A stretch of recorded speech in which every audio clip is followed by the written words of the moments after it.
నిలువెల్లా నిర్లక్ష్యం, ప్రమాదం నుంచి పరిహారం దాకా సర్కార్ తీవ్ర అలసత్వం, బాధిత కుటుంబాలకు కనీస సమాచారం ఇవ్వలేని అసమర్థత, మీడియాలో చూసి తమ వారి కోసం తల్లడిల్లిన వైనం, దైన్యం, హెల్ప్ లైన్ లేదు, కంట్రోల్ రూమ్ ఊసే పట్టదు, క్షతగాత్రులను తరలించేందుకు అంబులెన్సులు కరువు, కాలిన శరీరాలతో కంపెనీ బస్సుల్లోనే తరలింపు.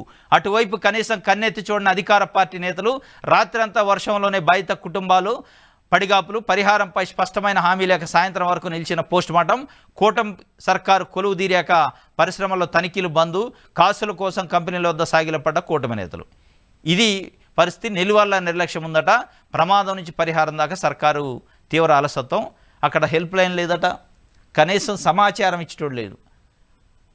మా కుటుంబ సభ్యులు కూడా కంపెనీలో పనిచేస్తారా, అసలు శవం ఉందా, మనిషి బతికిండా, ఏమన్నా గాయాలతోనుండా చెప్పే నాదులు లేడట. అంబులెన్సులు లేవు, సరైన ఏర్పాట్లు లేవు, వర్షం, వాళ్ళని పట్టించుకుంటూ లేడు. అక్కడ అధికారులు లేరు, అధికార పార్టీ నాయకులు లేదు, అటు తిరిగి చూసిన లేడు. ఇక యాజమాన్యం అయితే మరి ఎక్కడ దాక్కున్న వాళ్ళు, ప్రభుత్వం కాపాడే ప్రయత్నం చేస్తున్నాయేమో తెలియదు, కానీ యాజమాన్యం దాని అడ్రస్సే లేదు. ఇక వాళ్ళు అవుట్, ఇక వాళ్ళు మంచిగా ఎక్కడ ఏసీ రూమ్లో తాక్కుంటూ కూర్చున్నారు. కానీ మొత్తానికి ఇది జరుగుతుంది. కంట్రోల్ రూము లేదు, క్షతగాత్రులు తరలి. ఇంకొకటి పరిహారం పైన కూడా స్పష్టమైన హామీ లేక ₹1,00,00,000 చివరికి ఎప్పుడూ ప్రకటించారు.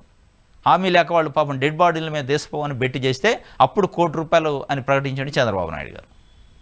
అది కూడా మరి కంపెనీ నుంచి లేదు. మరి కంపెనీ నుంచి ఇండైరెక్ట్గా తీసుకొని డైరెక్ట్గా ఇక్కడ ఇస్తాడా, కంపెనీని ప్రొటెక్ట్ చేసే ప్రయత్నం చేస్తాడు. కానీ మొత్తానికైతే ఇది జరుగుతుంది. నిర్లక్ష్యం.